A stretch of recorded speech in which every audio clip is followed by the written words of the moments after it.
আসসালামু আলাইকুম। তারুণ্যের জয়গানে টি-20 দল সাজুক আবার নতুন করে বাংলাদেশ ক্রিকেট টিমের টি-20 দলের কথা বলছি। আর সেই দলে তারুণ্য নির্ভর দল যদি হয় তাহলে মন্দ নয়, কারণ অলরাউন্ডার যারা আছে, যাদেরকে আমরা এতদিন ভরসা করেছিলাম তাদের পারফরম্যান্স তো দেখলাম। এবার না হয় নতুন দিয়ে শুরু হোক, কারণ সেই নতুনের শুরুটা যাদের হাত ধরে হবে তাদের মধ্যে অন্যতম হচ্ছেন পারভেজ হোসেন ইমন।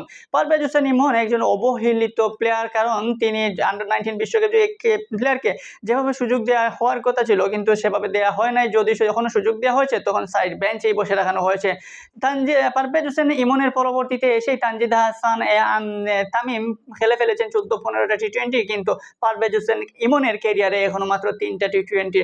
শুধুমাত্র 3টা টি-20-র মধ্যে একটা টি-20 জিম্বাবুয়ের বিরুদ্ধে অভিষেক হয়েছিল সেই 2022 সালে, সেটাই একমাত্র টেস্ট খেলুড়ে দেশের বিপক্ষে। বাকি যে 2টা টি-20 সেই 2টা টি-20 খেলেছিলেন তিনি এই চায়নাতে একটা টুর্নামেন্ট হয়েছিল, সেই টুর্নামেন্টে এশিয়া কাপের। তো এইরকম যদি অবস্থা হয় যে তরুণ যারা আছে তাদেরকে আমরা আনলাম দলে, তারপর একটা ম্যাচ খেলার পরে তাদেরকে বসিয়ে রাখলাম, তারপরে আর কোনো খোঁজ নিলাম না, তাহলে তো কেমনে নতুন প্লেয়াররা জেগে উঠবে, কেমনে নতুন প্লেয়ারদের পারফরমেন্স বের হবে? এখানেই বাংলাদেশ বিসিবি যে ক্রিকেট বোর্ডের যে নীতি নির্ধারক রয়েছেন তাদের টেকনিক্যালি বা তাদের যে গাফিলতি সেটা কিন্তু প্রমাণ মিলে। কারণ একটা প্লেয়ারকে আপনি যখন চান্স দেবেন তখন তাকে পুরোপুরি চান্স দিতে হবে, তার অ্যাবিলিটি বের করার, বেড়ে আনার এবং তার যে সামর্থ্য আছে সেটা তুলে ধরার মতো একটা সময় দিতে হবে, তাকে তুলে সেই সাহসটা দিতে হবে। কিন্তু আমরা কি করি, একজনকে নিয়ে আসি, এক ম্যাচ খেলাই, তারপর শেষ। আবার এমনও প্লেয়ার আছে যাদেরকে আমরা টানা 20-30টা ম্যাচও খেলাই ফেলি, কিন্তু তখন যদি সে বাদও খেলে তাকে আর বাদ দেওয়ার চিন্তাও করি না। এইরকম উল্টো একটা রীতিনীতি চলে বাংলাদেশ ক্রিকেট বোর্ডে। এখন ক্রিকেট বোর্ডে যেহেতু পরিবর্তনের হাওয়া লেগেছে, তাই আশা করবো এই নীতি থেকেও বেরিয়ে আসবে ক্রিকেট বোর্ড। আর তার তরুণদের উপরে যদি টি-20-তে ভরসা করতে পারে বাংলাদেশ ক্রিকেট বোর্ড তবে মন্দ নয়। এই তরুণ টি-20 টিমটাই কিন্তু নেক্সটে বাংলাদেশ জাতীয় দলকে বড় কিছু এনে দিতে পারে। বিশেষ করে এবার টি-20 টুর্নামেন্টে যে বাংলাদেশের আকবর আলী নেতৃত্বে যে টি-20 টুর্নামেন্টটা দেওয়া হয়েছে, সেখানে এক ঝাঁক তরুণ মুখ অলরাউন্ডার, মানে পুরাতন মাঝে শুধু আফিফ হোসেন আর আবু হায়দার রানি, এদের বাইরে যারা আছে কিন্তু তারা প্রত্যেকেই নতুন। আর সেই নতুনত্বকে আমরা বরণ করে নিতে হবে সুন্দরভাবে, আমরা তাদেরকে সাজিয়ে তুলতে হবে, নতুবা ফেরা যাবে না। পারভেজ হোসেন ইমনের মতো আমরা এক ম্যাচ খেলিয়ে বসে রাখলে হবে না। এই পারভেজ হোসেন ইমন এবার টি-20 টুর্নামেন্টেও রয়েছে, কিন্তু তার অলরেডি 50+ 30+ ইনিংসে রয়েছে।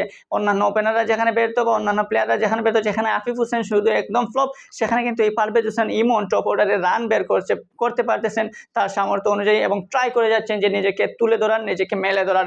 এই টি-20 টিমে আরেকটা জিনিস রয়েছে, আলিস আল ইসলাম। এই আলিস আল ইসলামের ভাগ্য অত্যন্ত খারাপ। বিশ্বকাপে আগে জাতীয় দলে চান্স পেয়েছিলেন, পরবর্তীতে তাকে আর দেখা যায়নি, কিন্তু এখন টপ টি-20 টুর্নামেন্টে যেহেতু বাংলাদেশ এইচপি দলের হয়ে খেলতেছেন এবং আসেন, সেই হিসাবে আলিস আল ইসলাম এই মিস্ট্রি স্পিনার কিন্তু হতে পারেন অন্যতম একটা অস্ত্র বাংলাদেশের জন্য।